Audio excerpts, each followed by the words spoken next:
Y vamos a terminar, chicos, todo el bloque pediátrico. Disculpen, me estoy extendiendo. No nos falta mucho, en verdad, la parte de cardio no es muy preguntada, pero creo que sí es importante que consideren como cardio, pues algunas, digamos, algunos temas que sí son importantes y que sí son preguntados. Yo diría que de estos tres temas, de lejos, el más preguntado es insuficiencia cardíaca, ¿sí?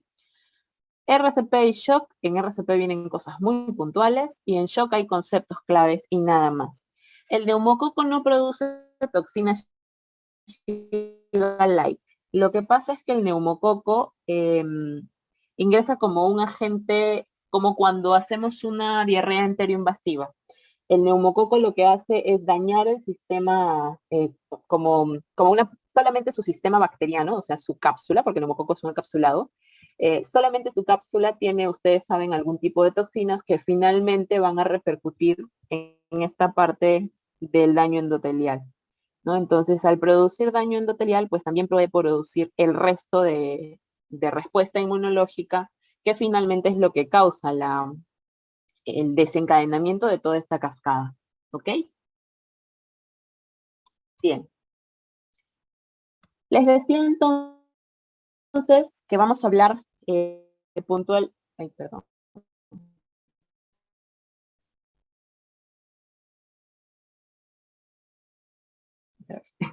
Que vamos a hablar puntualmente de, cito que se quede con ustedes, es la de insuficiencia cardíaca.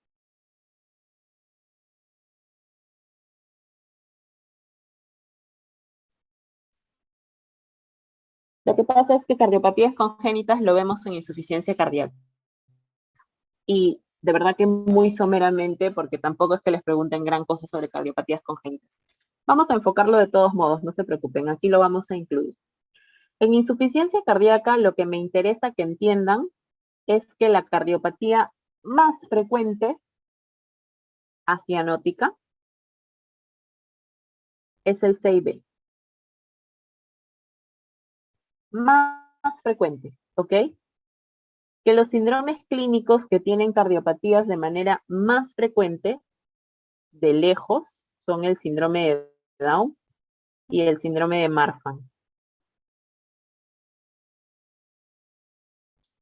Y que en insuficiencia cardíaca me interesa mucho la clasificación de Ross. ¿Ok? ¿Por qué? Porque es lo que me clasifica clínicamente una insuficiencia cardíaca. Y son 4 estadios. Primer estadio, no lo verán, porque el paciente no tiene síntomas. Cuarto estadio, síntomas en reposo. Por lo tanto, lo único que tienen que saber es el estadio 2 y el estadio 3. Muy bien. ¿Qué ocurre? Sudoración. Habitualmente, si es un lactante, y lo van a ver más en lactantes, es con la lactancia, obviamente. Si es un niño más grande, lo que van a ver es que el niño se fatiga con facilidad. Y ocurre lo que ocurre en el adulto, también la diaforesis. ¿Qué ocurre en el estadio 3? Lo mismo. Ven que no hay gran cosa. Pero ¿qué lo diferencia? Que el estadio 3 va a tener, además, pobre o nula ganancia fondo estatural. ¿Ok? Eso es lo que sucede. Bien. Se imaginarán que la insuficiencia cardíaca, evidentemente, viene causada principalmente por una cardiopatía congénita.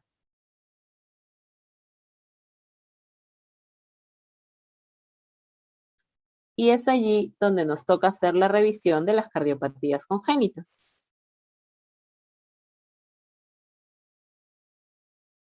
Bien, vamos a dividir nuestras cardiopatías congénitas, como lo que han visto todo el tiempo. Cianóticas,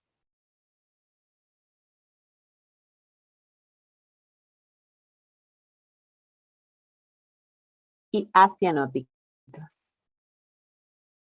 ¿Qué es lo principal que tenemos que ver en las cardiopatías congénitas cianóticas? 2. Fallot. ¿Qué incluye Fallot? ¿Se acuerdan? C y B.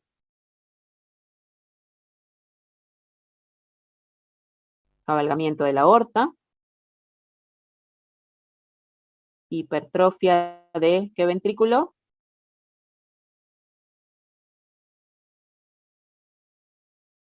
Derecho. Y estenosis pulmonar. Muy bien.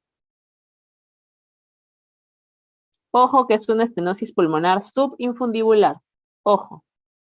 Pero por eso se llama tetralogía de Fallot. Muy bien. Ojo que el Fallot inicialmente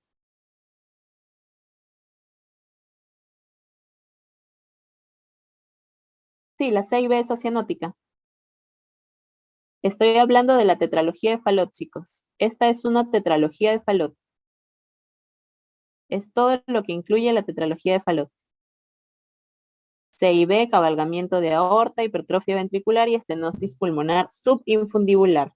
¿Ok? Aquí habitualmente, en las cianóticas, vamos a tener puntualmente un shunt de izquierda a derecha. ¿Ok?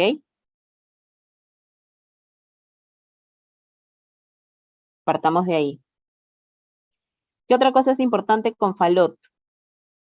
Si tengo estenosis pulmonar, vamos a usar esta para poder razonar.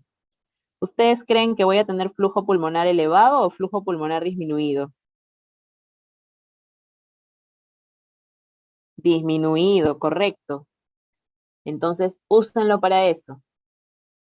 Flujo pulmonar disminuido. Habitualmente nos va a ocurrir en las cianóticas, ojo.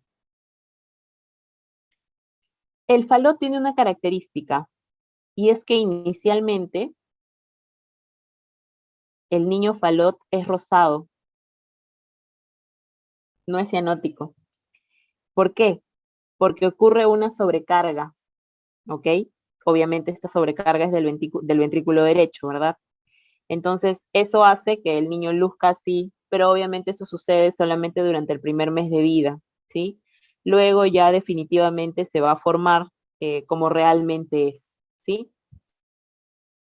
Muy bien. Otra importante aquí sería la transposición de grandes vasos. Esta también es cianótica.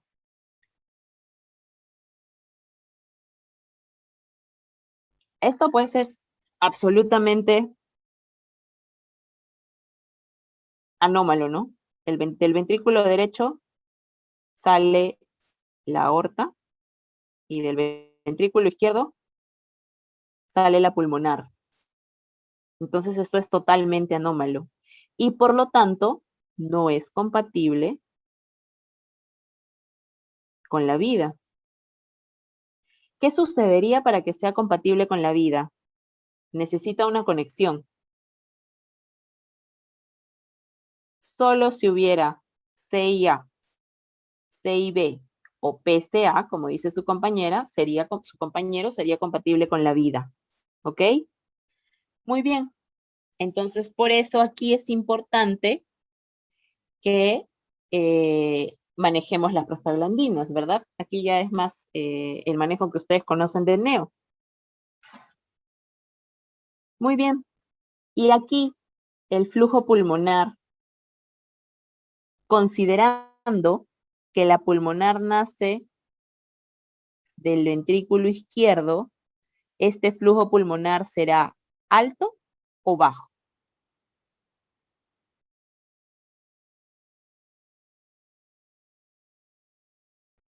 Perfecto. Así tienen que razonar. Aquí será flujo pulmonar alto. Muy bien, chicos. Ahora hablemos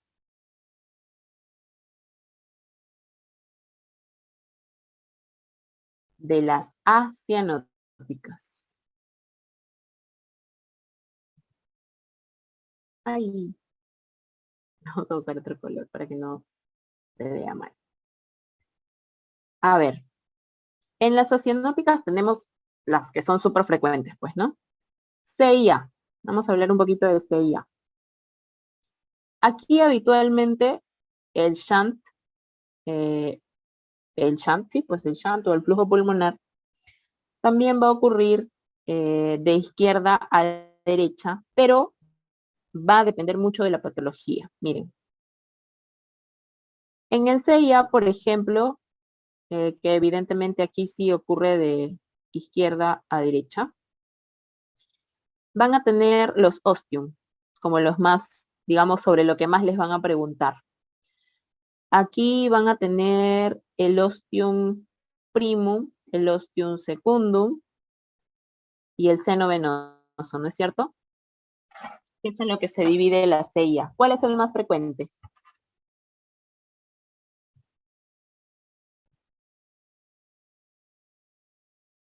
¿Recuerdan? Exacto. A ver.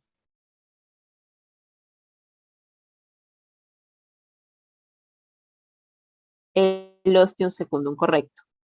Este es el más frecuente. Mayor cosa en CIA no van a tener como característica. ¿Qué más? C y B.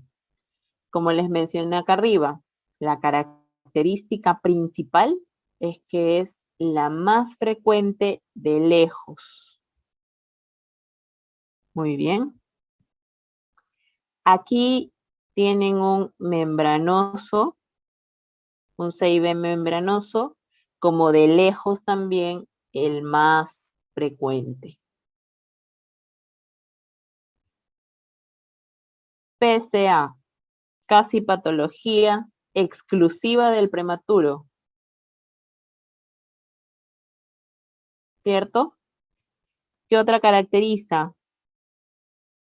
Probablemente asociado también a rubiola congénita. Es un soplo continuo. Tenemos que hacer un cierre farmacológico. No hay mayor cosa aquí. Coartación de aorta.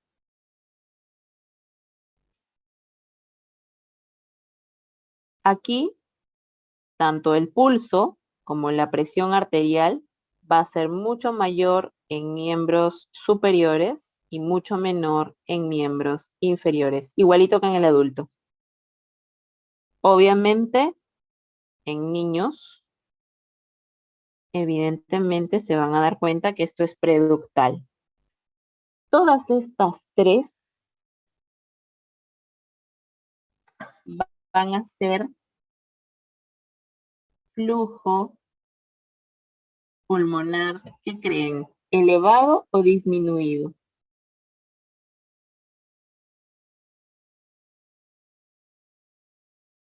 Elevado, correcto.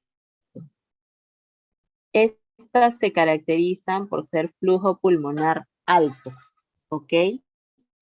En cambio, la coartación de la aorta es flujo pulmonar normal, por el tipo de defecto, ¿ok?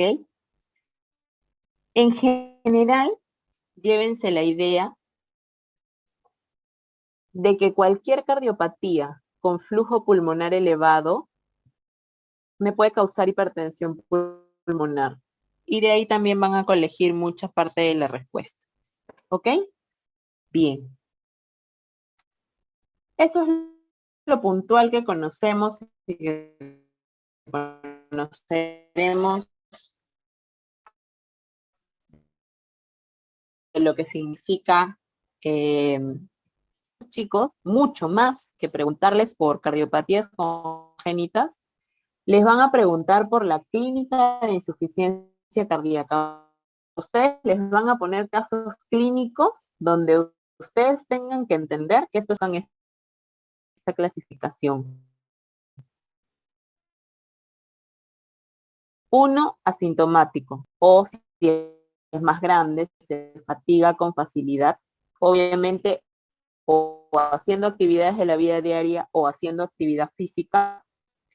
Y finalmente, el estadio 3 es lo mismo, pero en su control de niño sano, en el carnet, ustedes van a verificar que no hay ganancia fondo estatural. No crece y no gana peso. Punto. En el estadio 4 van a tener muchos síntomas ya en reposo. Obviamente ya ese es un estadio importante en el que tenemos que tomar acciones. Tratamiento, por supuesto, va a depender de la etiología. Habitualmente es quirúrgico. Salvo la CIA que, como bien saben, se observan. Bien. Dentro del manejo que tenemos en insuficiencia cardíaca, tenemos que entender primero cuáles son los síntomas. Síntomas, entonces, en niños pequeños, como les dije, la taquipnia y la diaforesis durante la lactancia es un síntoma. En niños más grandes incluso podría ser dolor abdominal, pero sobre todo, como les digo, falla de Medro, que significaría que ya estamos en la clase 3 de ROS. Podría haber tos crónicos y bilancias como en la insuficiencia cardíaca de los adultos, pero no es tan frecuente. Y en los mayores, por cierto, obviamente va a haber intolerancia al ejercicio y van a tener disnea. ¿Qué hacemos? Lo primero es el aporte nutricional. De ahí tenemos que partir. Tenemos que darles caloría. ¿Por qué? Porque si no le damos calorías altas, el consumo que ese niño está teniendo es como si corriera 3 veces un estadio. Entonces necesita un consumo calórico importante. ¿Qué más? Vamos a hacer restricción hídrica. No les vamos a dar más de 100 a 120 mililitros por kilo por día. Miren que es importante.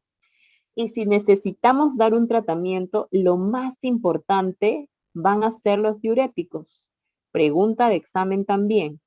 El tratamiento más importante en la insuficiencia cardíaca es el diurético.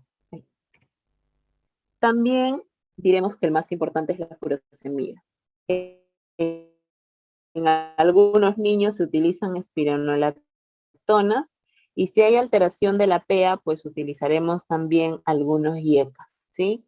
Los inotropos solamente si hay disfunción ventricular. Dejando un cuadro de las acianóticas y cianóticas congénitas, cuando hay mezcla total de sangre, cuando hay obstrucción, cuando hay insuficiencias, son simplemente puntos de vista diferentes de dónde verlos, pero probablemente lo que más les sirva es lo que hemos hecho acá. Flujos, cianóticas o acianóticas, y qué es lo característico de cada una. Como cuando clasificamos las exantemáticas. Me interesa más lo característico de cada uno. ¿Ok? Muy bien. Ahora nos corresponde ya ver rápidamente lo que corresponde a shock y lo que corresponde a RCP. Miren, en shock, en pediatría,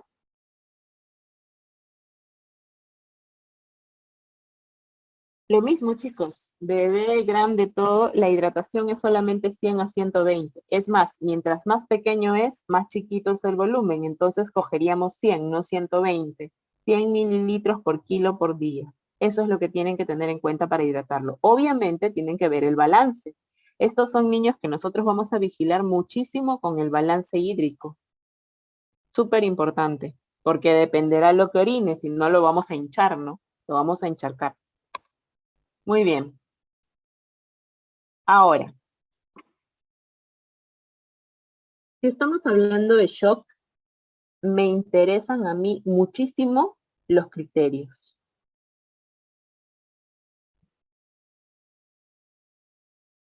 Temperatura mayor o igual a 38 grados centígrados. Sin embargo, es su equivalente la hipotermia.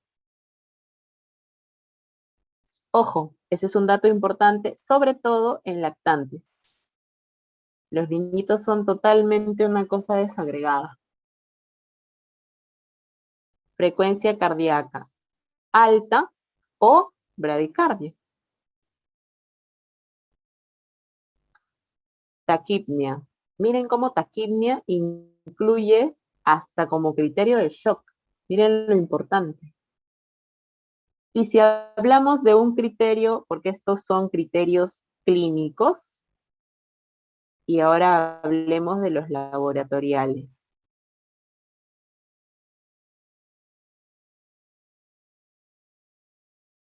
Leucocitosis o, ay, perdón,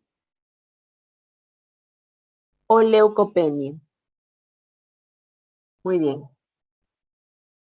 Cuando nosotros hablamos de que hay una disfunción evidentemente aquí, de lo que hablamos cuando hablamos de shock, es que hay un síndrome clínico que causa disfunción de órganos y sistemas.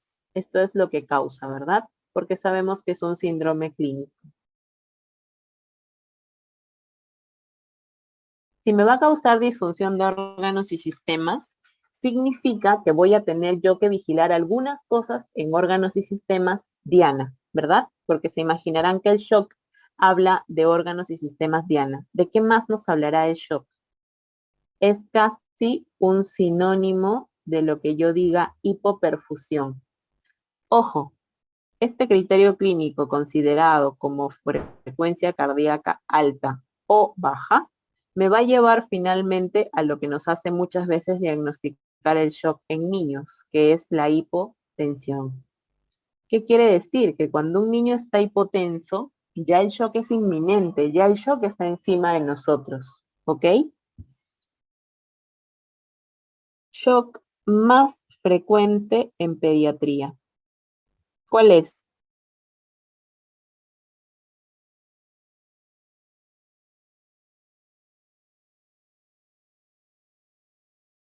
Hipovolémico, correcto.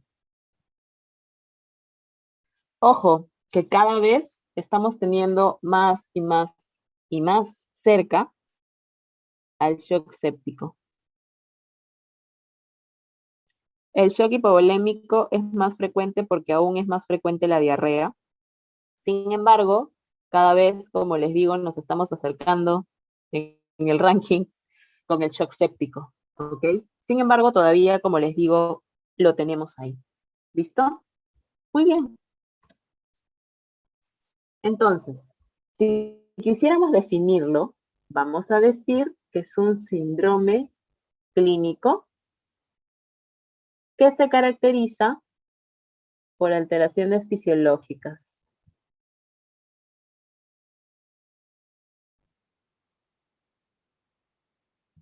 O sea, alteraciones de las funciones vitales, ¿verdad? Pero no solo de las funciones vitales, sino también bioquímicas o laboratoriales, como lo quieran llamar. Se pueden desencadenar por cualquier cosa. A la cabeza, infecciones.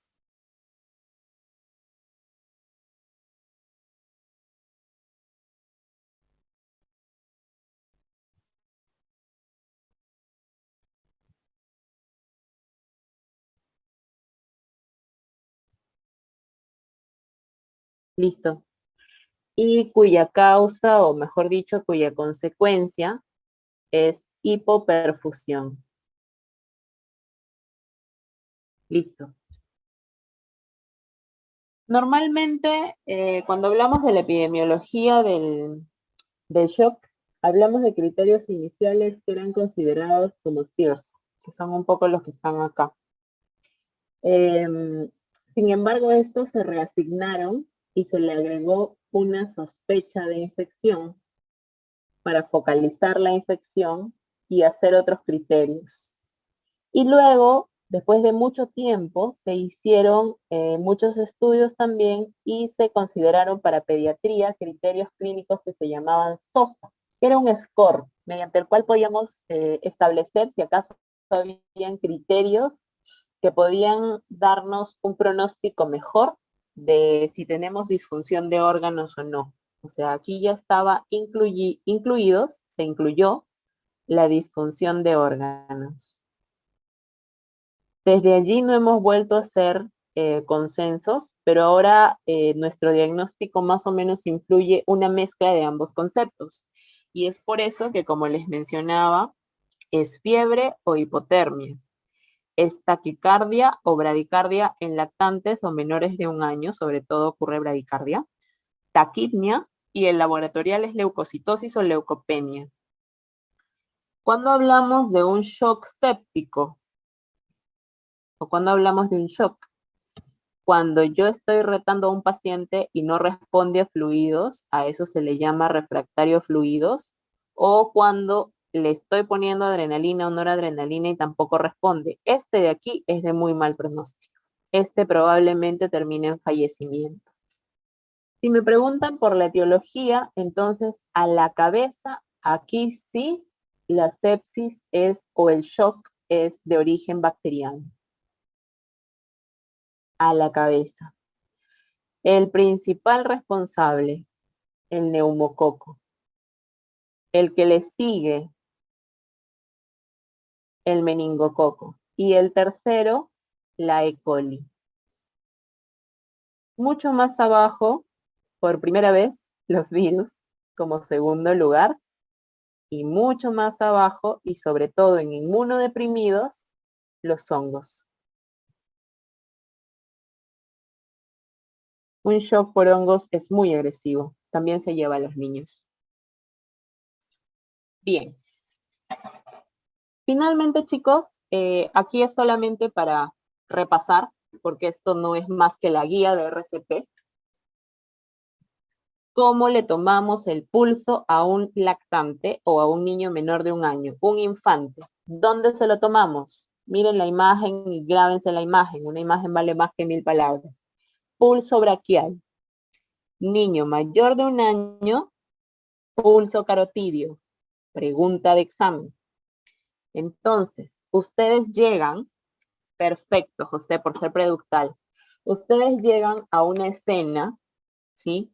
Ustedes llegan a un espacio y tienen que fijarse si el espacio es seguro. Si el espacio no es seguro, entonces tienen que llamar o pedir siempre un apoyo, pero lo primero que van a hacer es verificar el pulso. Es por eso que nos tiene que quedar bien grabado. Pulso en infantes menores de 1 año, pulso braquial. Pulso en niños mayores de 1 año, pulso carotidio. Listo. Tienen que conseguir alinear, por eso es que a veces colocamos en los bebés almohadillas, porque tenemos que alinear habitualmente el hombro del niño con la región preauricular, con el pabellón, para poder alinear, como se dan cuenta, y que la lengua no sobrepase aquí o no obstruya la vía aérea. ¿Con qué hacemos eso? Con la maniobra frente-mentón. Que en un niño más grande, miren, no necesito colocarlo aquí, sino aquí, para que sea de la misma manera, mucho más alineado. Miren. En un lactante es al revés, le tengo que levantar los hombritos, ¿ok? Importante también. Otra cosa importante en RCP, que ustedes tengan en cuenta que en el RCP es importante la cadena de supervivencia pediátrica. Y en la cadena de supervivencia pediátrica es importante que ustedes entiendan, vamos a escribirlo por aquí,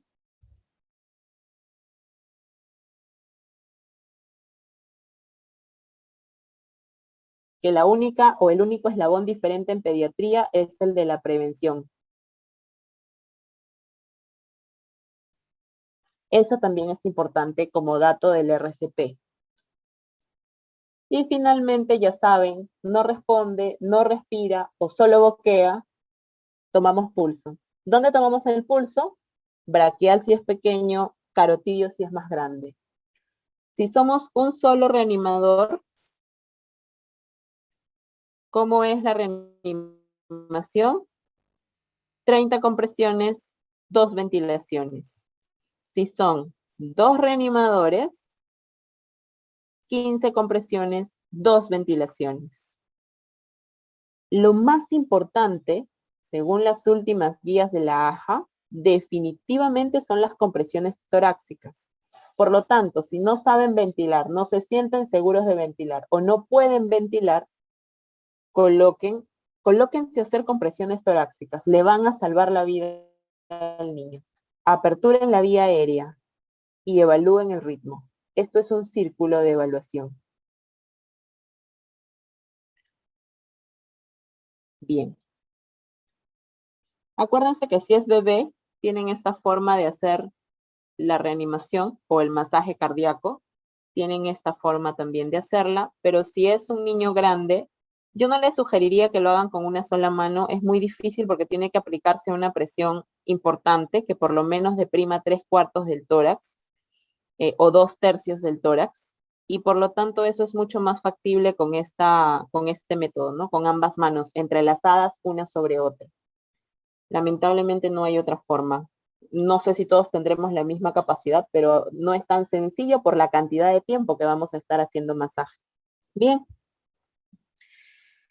Perfecto. A ver, les respondo que por aquí los leo todavía. Me preguntan si la primera causa es infección por neumococo, entonces el shock más frecuente no sería el séptico. Ya. Lo que pasa es que les comentaba que la primera causa es la pérdida de volemia, ¿no? Entonces, en nuestro país, de llegar a shock. Y eso lo vimos en deshidratación, ¿se acuerdan? En diarrea y deshidratación. Entonces, el agente indirecto sería el rotavirus, en todo caso, ¿verdad? Entonces, es un poco raro por ahí que eso parta de una infección bacteriana. Es por eso que como la gran mayoría de niños que llegan a shock hipovolémico son niños con diarrea y las diarreas inicialmente son virales, pues entonces definitivamente nuestra primera causa ahí no va a ser el neumococo, ¿sí? Pero si habláramos de causas infecciosas, la primera es el neumococo de lejos. De shock séptico, ojo. A ver, me preguntan de uso más frecuente en internado para la rotación de pediatría. ¿Fórmulas? ¿Fórmulas leche? ¿A qué se refieren con fórmulas? ¿Fórmulas que necesiten usar? ¿Fórmulas que se tengan que llevar sí o sí? Yo creo que es importante que ustedes guarden fórmulas con respecto a de repente peso, talla, ¿no? Sus percentiles, esos son súper importantes para hacer crecimiento y desarrollo. En el serum, de todas maneras, ustedes van a hacer sus tablitas allí de CREP, las van a tener porque su serum lo va a hacer la enfermera casi siempre. De lejos les sugiero que eso sí sea lo que hagan y llévense muy claras las dosis siempre de los antibióticos, que es lo más importante. Cuando estén en una emergencia en pediatría se van a dar cuenta que lo más importante allí es la dosis y van a tener que aprenderse la concentración de los jarabes. Entonces eso es importante.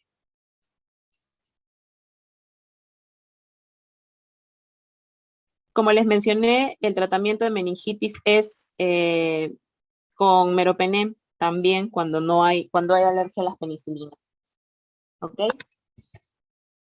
Sí, me comentaron chicos que tienen ya otro curso a las 8, solo que ya no nos faltaban muchos temas, por eso preferí terminar.